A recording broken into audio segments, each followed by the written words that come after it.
A bear cub with the voice of a domestic pup wouldn't stop squealing with delight. Morning fog clung tightly to the Cascade Mountains, wrapping the evergreens in a damp, ghostly embrace. Nestled within this remote wilderness stood Bill McKinnon's humble cabin, framed by towering pines and aged firs. Bill, now 70, had grown used to the quiet that accompanied his 30-acre sanctuary near the Olympic National Forest. That quiet was broken only by the soft tapping of paws as Rusty, his golden retriever, stepped out onto the porch and stretched in the pale light of dawn. Bill followed, clutching a warm mug between calloused hands. Every sunrise was the same. Coffee, a forest stroll with Rusty, and then tending to his homestead. This pared-down life had become his solace and his cage. Though 40 winters had passed since that Christmas Eve, the recollection remained jagged and raw. Snow had blanketed the road that night, turning familiar streets into perilous traps. Sarah had been softly singing carols from the passenger seat, while 5-year-old Emma snoozed in the back, hugging a stuffed bunny from the church pageant. Then came headlights through the snow. Too close, too quick. Bill had turned the wheel sharply, but the ice didn't yield. The crash was sudden. Sarah and Emma were gone before help could arrive. Grief became a constant companion. The days that followed blurred into a fog of funerals, condolences, and a retreat from a world too alive when he felt hollow. He escaped to this land, a swath of thick forest where he could fade into obscurity. The cabin had once been a crude hunter's shack. Over time, Bill transformed it into a haven capable of sheltering his pain without question. Rusty entered his life 5 years earlier, during a violent storm. Driving back from town, Bill had spotted a rusted crate at the roadside. Inside, drenched and shaking, was a tiny golden retriever pup, barely larger than his hand. He hadn't meant to keep it, just nurse it to health and find it a good home. But as the dog thrived, the silence lifted. Snoring, tail thumps, and quiet company replaced oppressive stillness. Rusty stayed, becoming a steady presence and an unspoken comfort. The dog seemed to know when Bill's heart ached most, always showing up with a nudge or silent companionship. This morning felt different. Something in the air seemed poised, as though the forest was holding its breath. Rusty noticed, too. His ears perked as they wandered down their usual path through the underbrush. About 20 minutes in, they heard it, a repetitive, clumsy thudding echoing through the woods. Rusty shot Bill a questioning look. Bill nodded. Curious now, they followed. The sound deeper into the trees. The trail opened into a clearing bathed in filtered sunlight. What they saw was both comical and heart-wrenching. A small black bear cub, likely just a few months old, stumbling in panic. Its head was stuck inside a massive industrial honey jar. The poor creature was bumping into trees, its limbs trembling. In fear and fatigue, muffled cries came from within the jar. Bill instinctively stepped back. A cub usually meant a nearby mother, but this one seemed alone. Abandoned. Helpless. Surprisingly, Rusty didn't bark. He let out a low, sympathetic whimper, the same sound he made when Bill was lost in grief or when they stumbled upon wounded birds. Somehow, the dog understood this creature wasn't a threat. It needed help. Easy, boy, Bill whispered, resting a hand on Rusty's head. We need to think this through. The bear cub, exhausted, plopped down and began pawing uselessly at the jar. It was far too tight and slick to come off unaided. Bill studied it. The jar looked like one of those large metal containers used for bulk honey. The vacuum seal had trapped the cub's head inside. We can't leave it here, Bill said. Rusty wagged in agreement. They needed tools and a plan. The trek back to the cabin felt unusually long. Bill's mind spun with ideas, none perfect, all risky. He packed a toolkit, a manual can opener, strong scissors, thick gloves, old towels, and a bottle of water. He also grabbed a jar of honey from the pantry, figuring the cub would be hungry after such an ordeal. When they returned to the clearing, the cub was still there, slumped wearily against a tree. The jar had fogged over with condensation. The bear's movements were slower now, its energy clearly fading. Okay, little one, Bill said softly, approaching with caution. We're going to get you out, but you'll need to stay calm. Working quickly yet gently, Bill started puncturing tiny holes along the metal rim using the can opener. He moved methodically, creating an escape path while keeping a safe distance. Rusty stayed close but quiet, offering a calm presence that seemed to soothe the frightened cub. Throughout the delicate operation, Rusty let out low, crooning noises, not quite barks, not quite whines, as if singing a lullaby. The cub, against all odds, stayed still. Half an hour later, Bill managed to bend the rim enough to peel the metal back. The cub's head slipped free, slick with honey and trembling. It blinked in the light, stunned and disoriented. The skin around its face was red and irritated. "You're free now," Bill murmured, stepping back to give it space. But the cub didn't flee. It sat, blinking at Bill and Rusty in turn, too weak to move. That's when Bill made his decision. "Come on," he said, motioning to both animals. "Let's get you cleaned up." Bringing the cub home felt surreal. Bill had wrapped it gently in a towel, offering slow, quiet reassurances. Rusty padded alongside, checking in with soft nudges and concerned glances. Back at the porch, Bill set up a makeshift care station.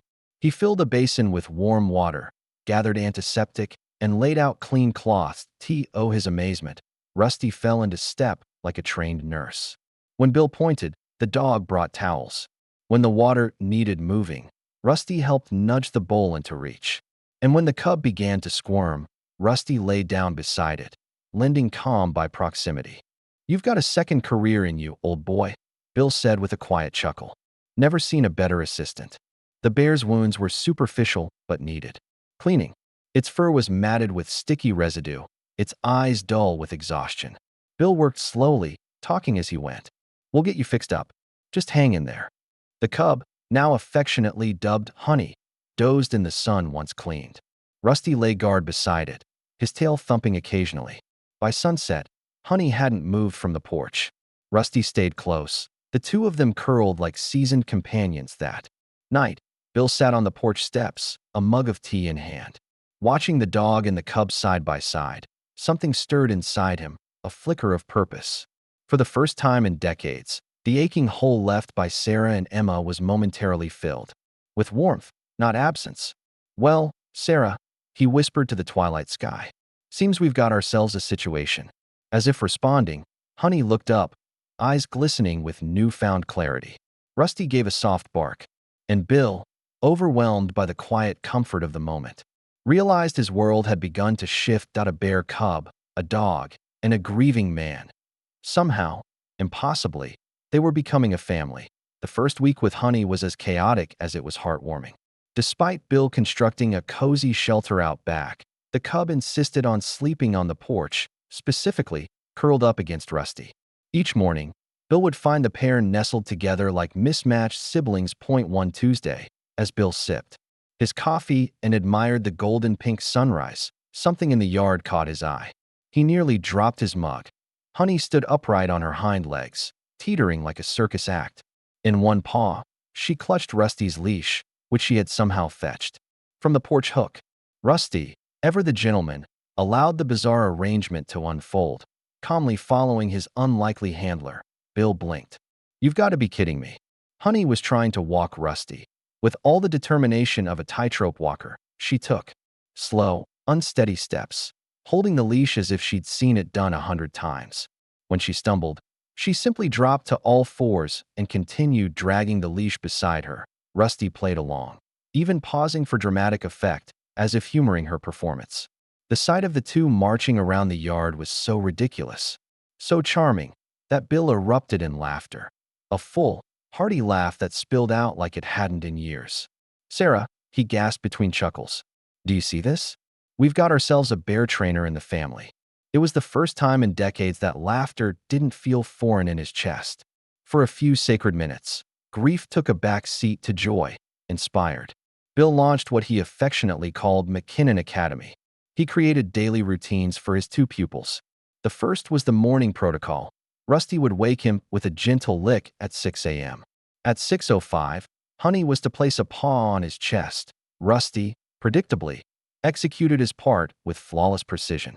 Honey, on the other hand, interpreted the routine with her own flair. On the first try, instead of a gentle paw, she leapt onto the bed like a cannonball, flattening Bill in a bear hug of epic proportions. "That's not quite what I meant, Honey," he groaned from the floor. Refinement only made things worse. She tried crawling across the headboard, sneaking from the footboard, and even sitting squarely on his chest like a living anvil. After a week of increasingly creative ambushes, Bill surrendered. New rule, he told them. I'm sleeping on the couch. Everyone adjusted. Honey claimed the bed. Rusty staked out a diplomatic position on the floor between them. Peace reigned, but Bill wasn't done. Next came language lessons. He taught Honey to nod for yes and shake her head for no. She caught on quickly, too quickly. Do you want honey? He asked. Honey nodded so vigorously she wobbled. Rusty watched, then began mimicking the gestures. When asked if he was jealous, Rusty nodded solemnly, then immediately shook his head in panic, unsure of what he'd just admitted. Both animals ended up tilting their heads at the same time, wearing identical expressions of confusion. Bill could only laugh. Food etiquette was the final trial. Bill shared a cake, cutting 3 equal slices. Rusty took a delicate bite. Honey took her share, half the entire cake, thinking she'd done it right. Bill sighed, then smiled. She was trying, and trying mattered more than getting it perfect. These little rituals formed a new language among them, a family language of gestures, glances, and unconditional presence. In each shared laugh and fumbled lesson, the bond between man, dog, and bear grew stronger. The true strength of their bond revealed itself on a stormy autumn night. Wind howled against the cabin walls, and rain drummed on the tin roof. Bill wasn't awakened by the usual morning routine, but by a dream, one he knew too well in it. He was back behind the wheel that Christmas Eve. Snow swirling, headlights blinding, tires losing grip. Sarah's voice cut off mid-song. Emma's, rabbit falling from her sleeping arms. The impact, then silenced. He woke with tears streaming, chest tight, breath shallow. But before the weight of grief could crush him, he felt a shift in the room. A warm weight pressed against his legs. A gentle paw rested on his shoulder. Honey had moved from the bed without a sound. She curled beside him, eyes half closed. One paw laid protectively across his chest. On the other side, Rusty rested his head on Bill's arm, offering a steady breath against his skin. Neither had been called. They had simply known. For the first time in 40 years, Bill didn't feel alone in his sorrow. From then on, something softened in him. When Emma's birthday arrived that winter, instead of withdrawing into his grief, he baked a cake. A simple, chocolate one. No castle decorations or frosting roses, but made with care. Happy birthday, sweetheart, he whispered as he lit the candles. Hope you don't mind sharing. Rusty howled a jubilant accompaniment to the birthday song. Honey, thrilled, snuffed out the candles with a practiced huff through her nose. Then she helped herself to what she deemed a fair share of the cake. Bill didn't scold her. Instead, he laughed. Not the kind of laugh that covers up pain, but the kind that comes from a heart being rebuilt. He watched Rusty wag and Honey clumsily lick frosting from her paw. Bill felt Sarah's presence again, not as a wound, but as a quiet blessing. Sarah, he said aloud, looking skyward, we're okay. We've got a new family now. And the tears that followed weren't grief alone. They were filled with gratitude. The first snows of winter blanketed the hills. Bill began preparations for Honey to hibernate. He cleaned out the basement, lined it with straw and blankets, and adjusted the temperature just right. Books and experts agreed. A bear needed to rest through winter. Honey disagreed. Every time Bill tried to usher her toward the cozy setup, she refused. She'd sit by the fire instead, nestled beside Rusty, her eyes bright and stubborn. Why would I sleep? Her expression seemed to say, when this is home. Eventually, Bill gave in. Honey made her own winter routine, long naps by the hearth, lazy mornings, and the occasional snowy romp with Rusty. Evenings were the most peaceful. Bill would settle in with a book or some old records, watching the pair doze beside each other. Rusty often lay in the middle, as if anchoring the space between bear and man. Bill no longer saw the cabin as a hideaway. It had become a sanctuary, a place of laughter, noise, and comfort. Spring came, and with it, visitors from the University of Washington. A team of wildlife biologists had come to evaluate Honey's health and social conditioning. The outcome could change everything. Bill watched nervously as they observed, asked questions, and took notes. Honey responded calmly to commands. She sat, shook paws, even howled in harmony with Rusty. Her manners were impeccable, her intelligence undeniable. After days of review, the team gathered Bill for the verdict. Honey, they concluded, couldn't be released. She had bonded too deeply with humans. Her instincts had softened. She would struggle to survive alone in the wild. More importantly, separating her from Bill and Rusty now would cause lasting emotional harm. The bear had become part of something rare and precious. So, with surprising compassion, the state granted Bill a special wildlife caretaker license.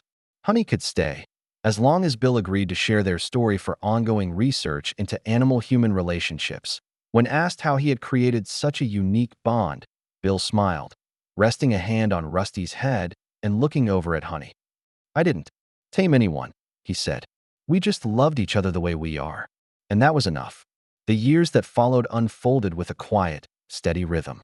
Every evening, as the sun dipped behind the Cascades, Bill would settle into his porch chair and watch his companions play. Honey would lumber across the yard with theatrical gravity while Rusty darted circles around her. The two locked in a game of chase only they understood. The air was filled with laughter, not from voices, but from the spirit of the place. The kind of laughter that clings to pine needles and warms the wooden beams of an old cabin. Bill felt Sarah and Emma in these moments, not as shadows of the past, but as gentle echoes in the wind. Their memory no longer wounded him. It guided him. What had started as a rescue had become something far greater. A second chance, a new kind of love, a home rebuilt, not by replacing what was lost, but by expanding what remained. Rusty aged with grace, his muzzle widening, his steps slower but no less joyful. Honey matured, too, larger, stronger, but still filled with mischief and a tenderness that never faded. She remained fiercely attached to Rusty, treating him like a sibling and a guardian. Together, they were a mosaic of survival. A man haunted by grief, a dog rescued from abandonment, a bear cub freed from a trap. Alone, they were broken. But together, they healed. As Bill watched the two of them curled in front of the fire one snowy evening, he whispered to the room, "I set out to save a bear cub, but it turns out we saved each other." The cabin, once a place of isolation, had become a sanctuary of unlikely love, and in that, Bill McKinnon found peace, the kind that doesn't erase sorrow, but gives it purpose.